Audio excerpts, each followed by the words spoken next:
Hi, this is Max from Sportskeeda Wrestling, and this is an interview with Impact's longest reigning world champion, Josh Alexander. Nice to meet you. How does it feel to know that you have a longer reign than Kurt Angle, Sting, and Kenny Omega? It feels completely surreal, to be honest. I started as a wrestling fan, just loved Impact, from the very beginning. I idolized the X Division, really. And then, obviously Kurt Angle's one of my biggest influences, if not one of my favorite wrestlers of all time. So, to be in the history books, like crossing off names, including like Sting, Kurt Angle, and stuff like that, it's something I could have never imagined happening, but I'm embracing all of it and enjoying it. I mean, out of all of those legends, you faced one recently, Bully Ray. What was it like working with him, knowing that he's carried the brand sort of from the TNA stages? What was that like? Again, something I never would have thought possible. You look at somebody like Bully Ray, who's had a career spanning 3 decades. He's a 2-time Hall of Famer, multi-time, world champion, and a gazillion-time tag team champion around the world. He's renowned for his abilities and everything he's done and all the success he's had. So just to be able to go toe-to-toe with a guy like that, and I think it helps elevate me to a different level. People regard me as one of the best bell-to-bell wrestlers in the world. That's something I've worked on very hard. But all the other little things that go into like building a title match and stuff like that, we were able to do leading up to Hard to Kill. I think that's the stuff I took away most from working with Bully Ray. Just made it that much more special because you get to see like a real master at work, just the way he thinks of things, and it just gives me a different perspective. So it was definitely a learning experience, and then to go out there and have a Full Metal Mayhem match and do something I'm not known for whatsoever. In my opinion, I think we excelled at it. I got to show a different, more violent side of me and stuff like that, which was my goal going into that altogether. So I thought it was awesome. I loved it. I'm glad it's over. I mean, on the flip side of that, you also faced some of the up-and-comers of the industry, Speedball Mike Bailey lost fight. That was 60 minutes almost. Are you looking at a rematch or wanting a rematch? I think a rematch would be undeniable. I've had a lot of marquee matchups. I've had a lot of 20 to 40 minute matchups there, but nobody's pushing away a limit in my entire Impact Wrestling run as world champion. Like Mike Bailey did. You said it. It was I think it was 59 minutes and 52 seconds or something. It was so shy of 60 minutes. Yeah, it came down right to the last 10 to 15 seconds. So if I didn't finish it off those last 10 to 15 seconds, we have a draw, and that man deserves a title shot. Just to take me to my limit like that and show how much he has to offer. It's undeniable that he will one day be challenging me for this, if not defeating me for this championship. Do you think maybe that rematch will have I don't want to say unnecessary pressure, but you will have sort of a desire to go further and do more in that match than you did before? I think you're always raising the bar. So whether it's me going from wrestling Alex Shelley to wrestling Eddie Edwards and Bound for Glory, or going from Eddie Edwards and Bound for Glory to Kazarian, at Overdrive, I'm always trying to one up my previous match. If you're putting in myself and Mike Bailey in a match that is well regarded as the match of the year at Impact Wrestling, and won the award, it's revered across all wrestling culture as one of the best matches of last year. I think we would be doing a disservice to the wrestling fans and ourselves if we didn't try to, push it a step further. I think we honestly do, as great as that match was, we do have more to offer. I think we can make it even better. So, I mean, as a pitch, almost, what about 60-minute Ironman match? Do you see that as a potential, maybe a 2 out of 3 falls to sort of determine the sort of that ultimate sprint, just to make sure things are nasty? I think there would definitely have to be some sort of stipulation in there. I'm going to avoid the no rope, complete MMA destruction style that he just did with Kenny King. That seems to be his marquee match. I am the Iron Man of Impact Wrestling, so I would completely embrace having their I mean, talking of former opponents, you've got Frankie Kazarian just come in.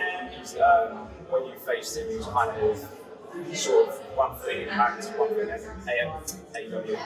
Do you feel like now that he's coming to Impact, he's going to be looking at you and thinking, I want that rematch. I think everybody on the roster is looking at me like they want to be world champion, but Zarian, now that he's signed with Impact Wrestling, he's taken that other foot in AEW, put both feet further in Impact Wrestling. I think he wants to cement his legacy, man. He said it going up to Overdrive that he wants to be world champion. He's never been world champion before. And, that was a hell of a match. And, whether it is that, he wants to face me to be world champion and he just wants to face me to, get that win back, I think it'll be something special too. So, undoubtedly, I think he's got it. Impact's been, one thing was notable from 2022 especially was Impact sort of represented itself in multiple different promotions. You've been doing that yourself. Do you look at any other opponents in other promotions and think, I want to represent this belt, and I want to defend it against you in that promotion, so sort of strap Impact onto your back really, representing New Japan, AEW obviously, and then potentially, I guess, WWE if the impossible happens? First things first, I'm a wrestling fan before I'm a pro wrestler. Like, I would have never gone down this path and punished myself and done all the work to become a pro wrestler if I hadn't had a passion and love for it to begin with. So I understand, like, fans and everybody wants to book potential dream matches and the possibilities of it, because I think it's so much more interesting story, and it makes everything so much more special. So, like, there's matches out there that have eluded me throughout my career that I wish could happen. There's bucket list matches. Ishii was on that list. I've knocked that off. The next one's in line for New Japan. I would love to face Shingo while he's still in his prime. I think he's one of my favorite wrestlers to watch. It has been for a very long time. Okada as well. If you're looking elsewhere, Vikingo from AAA, he's high on my list. I've faced him before. I would love to face him again now. I think I'm a much more polished wrestler than I was when I was able to face him, so I think it would be that much more special. And, WWE, if you think of TNA, I think the first thing that pops in your head is AJ Styles.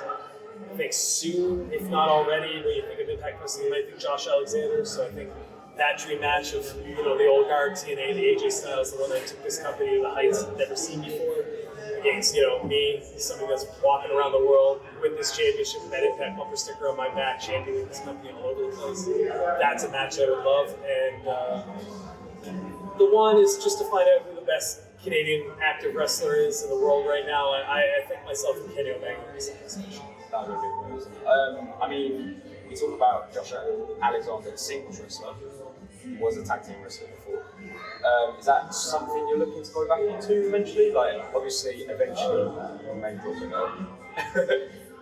Maybe. Would you switch with forever champion, or would you switch gears and then look at tag titles, sort of change it up a bit, change your pace, go back into that?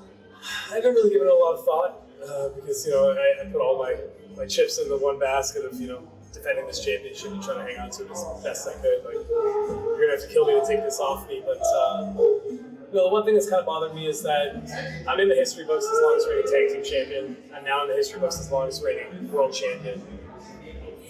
I had a very good historic X Division run that people regarded very well. But I think I could go down the history books as the longest reigning X Division champion as well. So I think that'd be the next thing I want to do if I end up losing this championship. And then that gives you a straight route back to the world title anyway. Option C is always a thing, right? I mean, is that something you could even look at, like potentially being a double champion? Or dare I say, obviously we spoke about carrying Impact into other promotions, but would you look at other promotions' titles like FTR did and think to something like a belt collecting one, which have loads of titles? I would completely embrace it if the possibilities are there. If New Japan or AAA or AEW or any of these companies want to bring me in, I think I stack up against the very best in all these companies in their locker rooms. I wouldn't mind having more gold, even though my bag would be much heavier, boarding planes and stuff like that. But I just want to go down the history books as one of the best wrestlers in the world.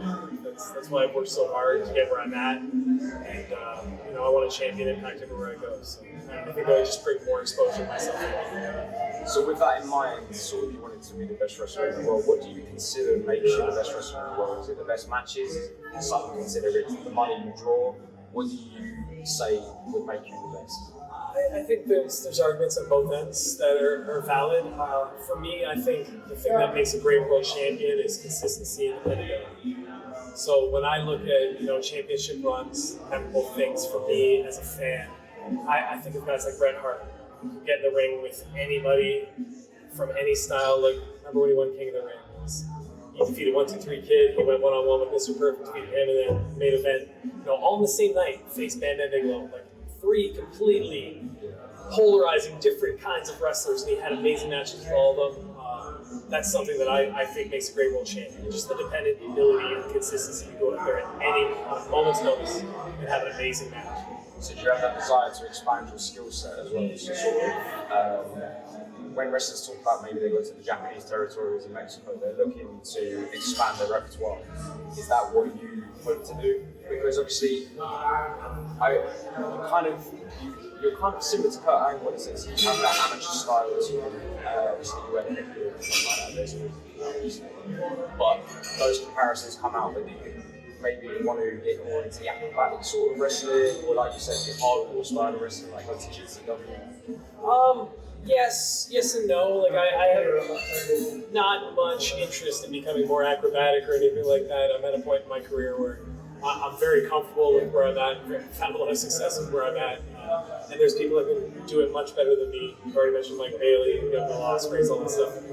I don't care what kind of acrobatics I'm going to do. It's not going to be anywhere close to what they can do. So I have to pick my lane and stay there just to stand out. But yes, the hardcore matches, I think, that Full Metal Mayhem match was something that, I showed that I can hang in that arena with anybody. I'm a very good, proficient striker in pro wrestling. So when I go in there with people like Suzuki and stuff like that, I've held my own and shown that. So I like to kind of be like a Swiss Army knife for pro wrestling. I can go in any style. Yeah, I mean, we look at maybe the matches you've had, and we think you've got Kazarian, Bully Ray, Bailey, they're all big names in Impact, both up and coming, past names. If you could name one opponent, like as in your final match, your last match from past or up and coming, who would it be? Like if my career was going to end tomorrow and I had a show. Yeah, like literally Ric Flair's last match started. Okay, it's a tough one. Oh man, because like part of me wants to pick like the emotional, somebody I came up with, somebody that I have a big history with, somebody I face a lot. But then there's also like somebody I think is very good, like doesn't maybe get the fanfare that maybe I can pass the torch to, right? Certainly, like are we talking just an Impact? Do anyone, initial dream match. No man, if Kurt Angle could go. Yeah, I mean, if he didn't just have both knees replaced, that would be the ultimate dream match for me. The ultimate bucket list check off. Me riding into the sunset afterwards, win or lose, doesn't matter.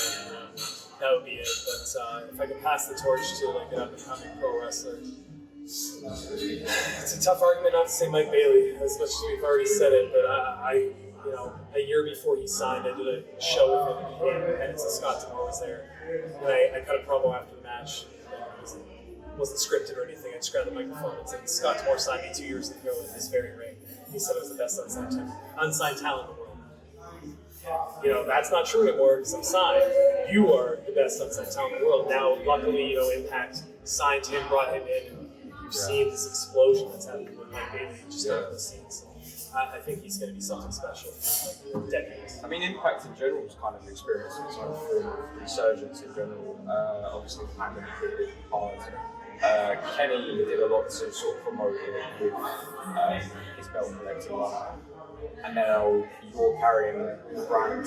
But, however, do you feel maybe there's going to be a time where you have to move on and you have to look towards the future, maybe towards another company?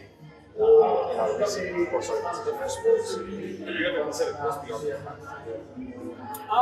Yeah, of course I have. Like I had like contract thing last year where was not sure if I was gonna stay or go. For me, like I had unfinished business here in Impact Wrestling. I felt like being in Impact Wrestling was the best chance for me to raise my value of my stock, the wrestling industry altogether, because I get opportunities to go out there and show what I can do every time. I'm not sitting on the bench waiting for opportunities, and that's very important to me. But I haven't really thought about moving on. Like for me, it's like I'm very happy and content, and my family's taken care of, and I make good money and stuff like that. So it's not a play. It's just me, my happiness. Like if I'm playing the game, if I'm going out there and wrestling and doing what I love, then I'm happy. So no matter where I get to do that against some of the best competition in the world, that's enough for me. So if one day, my Impact run comes to an end and I feel like I've checked every box off I can check off, and there's no more challenges, there's no more, pressure being put on me there, like I've done everything there is to do, then yes, I would probably move on. But I haven't come to that point yet. So. Are you interested in maybe the behind the scenes aspects of wrestling, like whether it's been booking, producing, coaching? Is that something that you've thought about and thought, I want to be more involved in behind the scenes of Impact or anywhere with your own promotion? No, absolutely. Not my own promotion. 100% no. I have been friends with people that book shows. I have watched and worked beside promoters that have booked shows. I have no interest in that kind of stress. But, God bless all of you for giving people work and doing what you do. But for me, yes, 100% I want to be a producer after I'm done in ring, even while I'm still competing in ring, if I could be a producer as well. Because a lot of the juice I get out of pro wrestling, the thing that gives me fulfillment is like putting together stuff in a way where the crowd gets engaged. And if I'm not able to compete physically, I can still get kind of that feeling by helping other people put stuff together that works and helping them play. And I have trained wrestlers before. I had a wrestling school, and I think that I have a wrestling school on the horizon in the next calendar year sometime that I'll be announcing. So I will be a wrestling trainer of some sort too. That's great. I mean, outside of North America, what's your favourite territory and what's that you've been to? Oh, that I've been to. See that stuff. I was immediately going to hop on and be like, Japan. That's the sexy answer. But I haven't been there.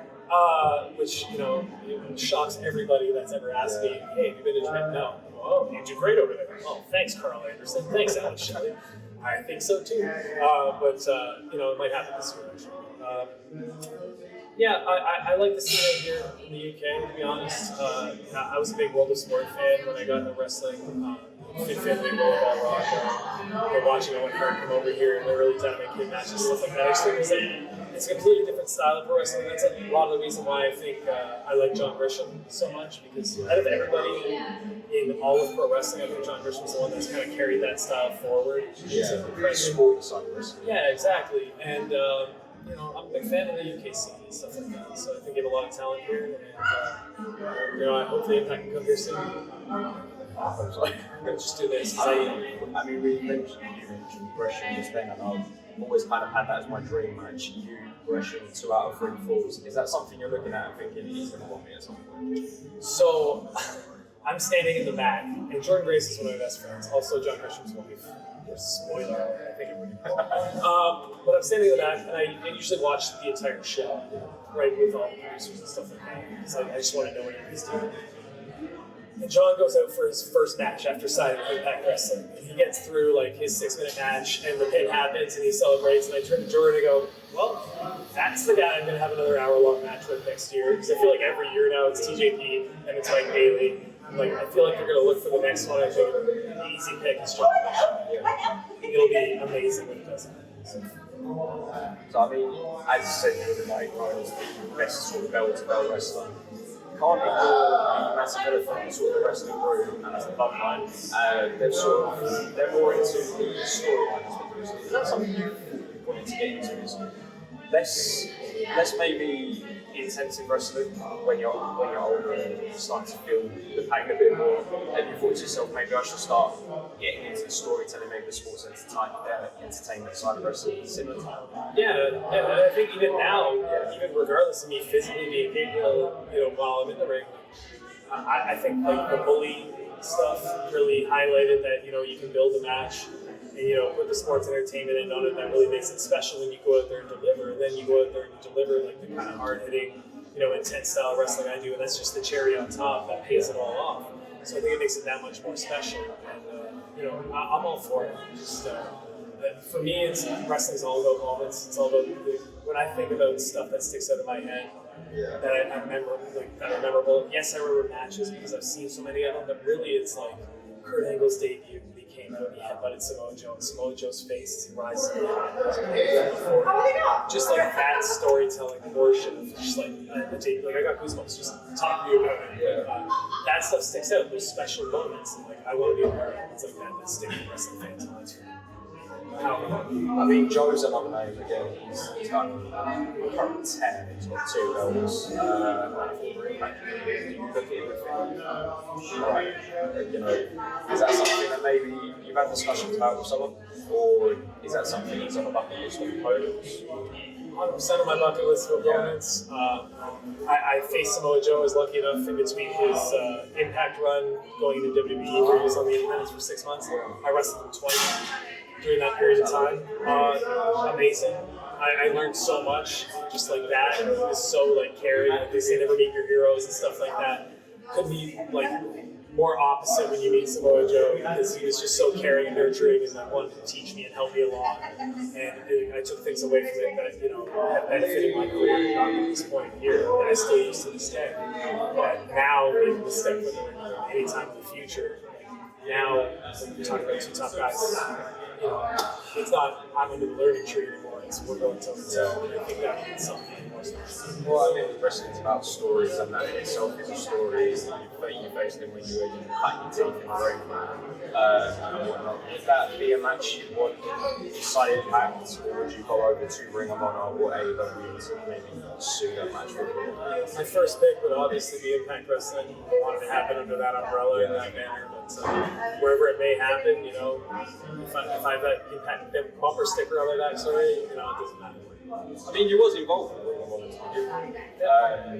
What's that been like, watching how the brand's continuing to evolve? Maybe Tony Khan, feel maybe some form of disappointment towards the way it's going, because it's not obviously featured as much. I just think it's like, it's not that it's not featured as much as something like that. Like I love when they do the pay-per-views and stuff, but I just feel like, to me, Ring of Honor was so special because it was built from the ground up with like this core, and a lot of that core is in AEW. So to take those guys over and put them in Ring of Honor matches is something that's great. But Ring of Honor was also a place that nurtured and like introduced you to new up-and-coming wrestlers. Like the first time I ever saw Claudio or Matt Sydal or any of these guys, that was because of Ring of Honor. And I think that's what made Ring of Honor that much more special. You had like the mainstays, like the Brian Davisons, and the Roderick Strongs and all that stuff.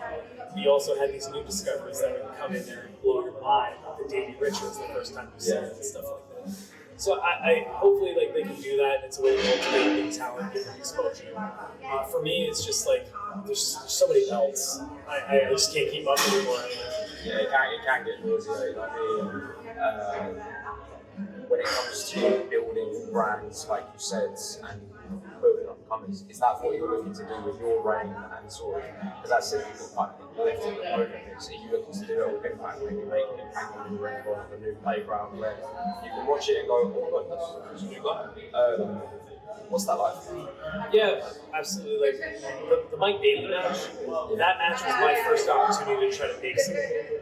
Like throughout my entire run, you know, Eric Young, Joe Doring, Eddie Evans, Alex Shelby, these guys are established. They're like TNA Impact mainstays, they have been for a long time, so they're establishing me with me, you know, wrestling them and stuff like that. And like Mike Bailey, that was my opportunity to be like, this guy can go. We're going to show you that he belongs in the ring with the best wrestlers in the world. He could be a world champion or close to it. And I think that helped make him and elevate him a little bit. And I embrace that. I want to elevate whoever I'm in the ring with, minds eye the fans, because it only benefits me at the same time. But there's people like I told Impact Wrestling Management, I think it came out, you know, on the sheets or whatever months ago. I was just like, this Brian Keith guy's going to blow off. You need to sign him right away. And I sent them all this information on him, and I think they've been looking into it. And then like he got announced for PWG, and he had this crazy Bola run, and now his name like all over the place. So you know, hopefully, you know, much like I'm not taking credit for Mike Bailey, but much like I championed Mike Bailey to come to Impact Wrestling, hopefully they'll listen to a guy like that. I'm always like working the independents to keep myself fresh, and you know, to bring the Impact banner around. But it's also so I can discover these talents that are around the world that are really good, might not, you know, have that exposure that Impact can make up and come in and do something special. Thank you for the time. Yeah, absolutely.